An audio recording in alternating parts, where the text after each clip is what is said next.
Hey there everyone. Today we're going to learn to control elements in HTML and CSS. Hope you'll join.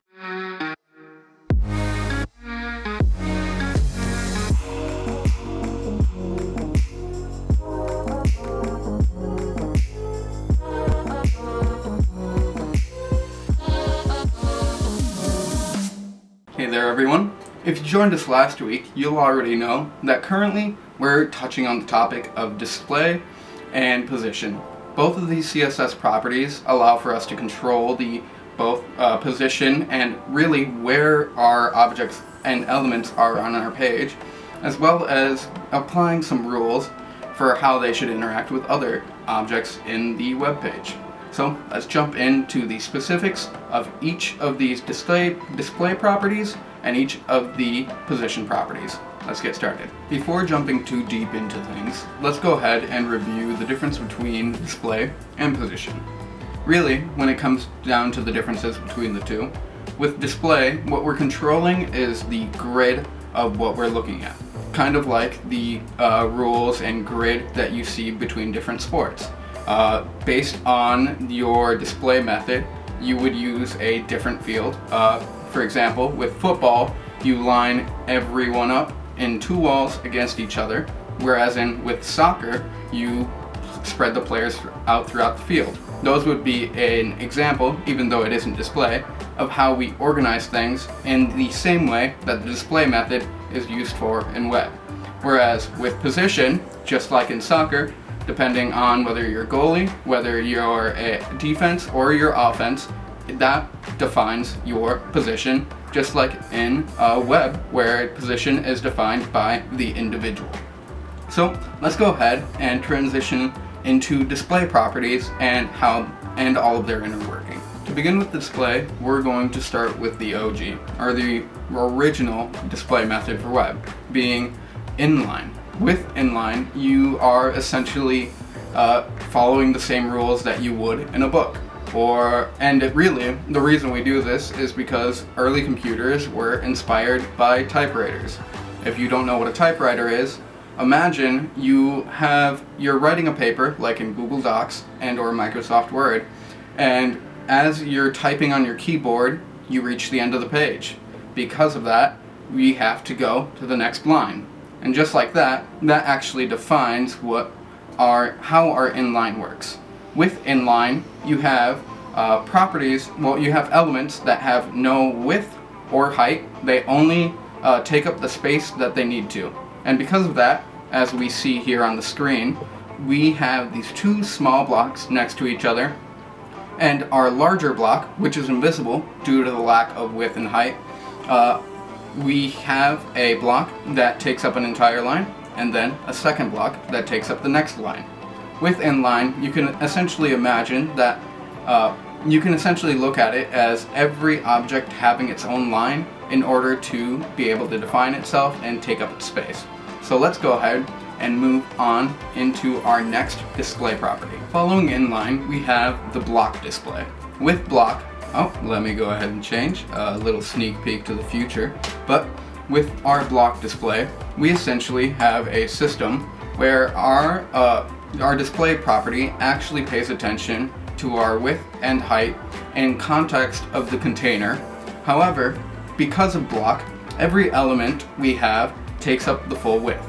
Even though we can control the individual width and height of each individual element, each element will create this invisible space around it that will still take up the entire line. So because of this, we find that block is usually best if you're trying to stack things and if you aren't worried about keeping things in the same horizontal line. The key difference between block and inline is the fact that with inline, even though you do move to the next line, it doesn't automatically push everything to the next line like it does in block. So to solve this issue of not having control of width and height while being able to go ahead and keep things within the same line, there's actually a solution that is a mix of exactly both of these methods. So let's go ahead and transition into inline block. So inline block allows for us to actually place these blocks next to each other while also being able to control our width and height. So I'll adjust the width of my block, and just like that, it grew. But it's still in the same line as the previous block. You'll notice though that here I don't have my display method in the large container. Rather, inline block works kind of like position, where we define the class for the individual or individuals within the class, and with this we can have them essentially follow the rules for a larger container, but still they each have the individual command. So now that we've finished with inline block and inline block, let's go ahead and do a quick review on the modern display methods that will actually break into 2 separate episodes to touch on, just because Flex and CSS Grid are so large and have so many rules that touching on everything inside of them are videos within themselves. So let's go ahead and move forward with that quick review. So for a second time, let's go ahead and quickly review how Flex works. This time I'll go into deeper depth than I did previously. However, for the time being, let's just go ahead and discuss some small specifics but not dive too deep. So to begin, I'm going to switch my display method to Flex for my larger box containing all the smaller ones. And then with this, I'll go ahead and define a Flex direction. With Flex, we control the elements within the box or within the element with Flex direction. With Flex direction, we define whether our container is going to be a column and display from top to bottom, or we'll define if it will be a row. With this, it will display things in a matter from left to right. With this, we can actually really easily create things like galleries and content that is repeatable, just because with Flex we can rely on a system that will allow for us to just throw things in, and the system will automate the process of organizing things based on a couple of rules that we can set. For example, row and column. Alongside this, with Flex, we can space things out and align and justify our content.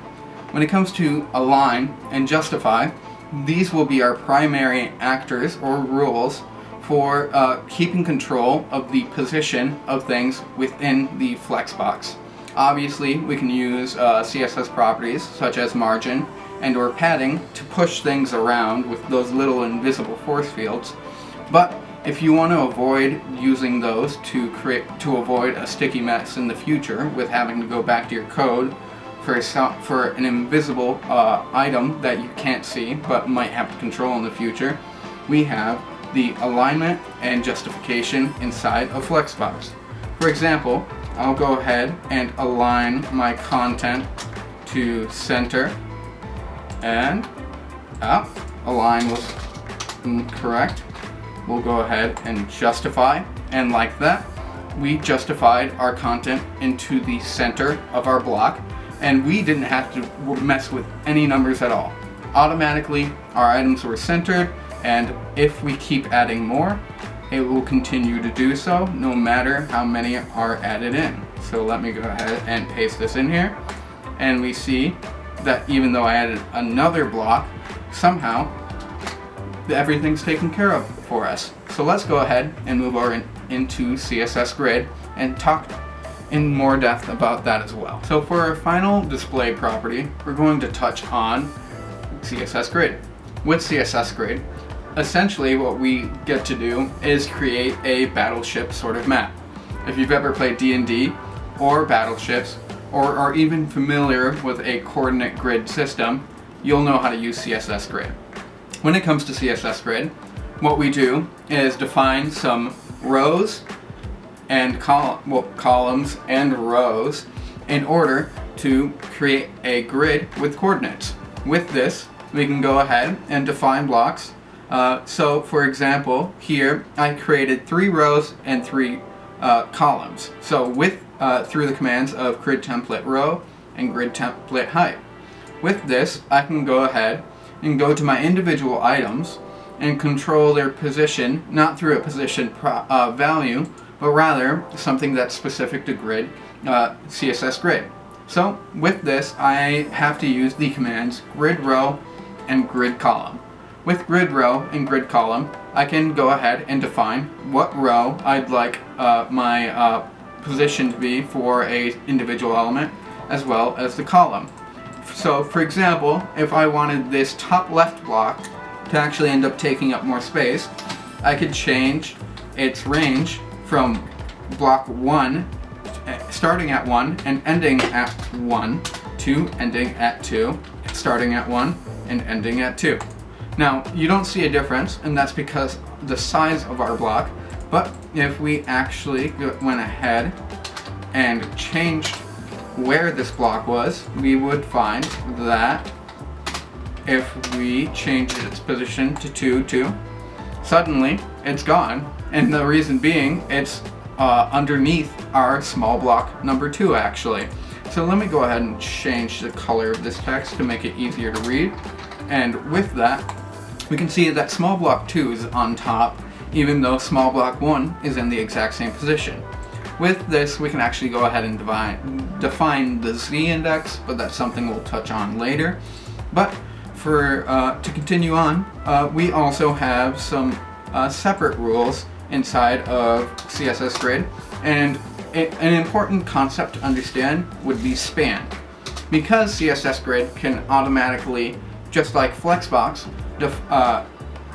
define content and organize it, with CSS Grid, we can actually go ahead and define how large we want something to be in terms of its space in columns, and how large we want it to be in terms of its space in rows, which would be the height actually.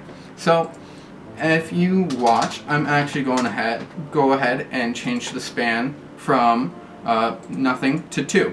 So now this small block 1 will take up 2 rows, and it will span 2 columns. With this, we have a block that will take up the space, but because these are definite, they stay in place. Alongside this, finally, we have grid area.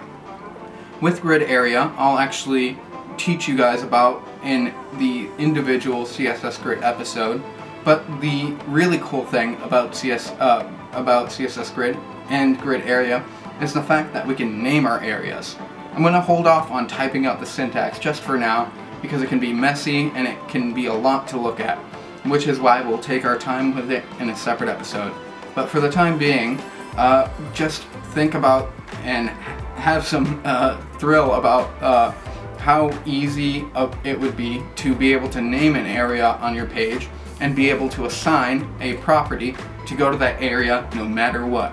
Having that much control over your display properties really makes designing web kind of like painting an image.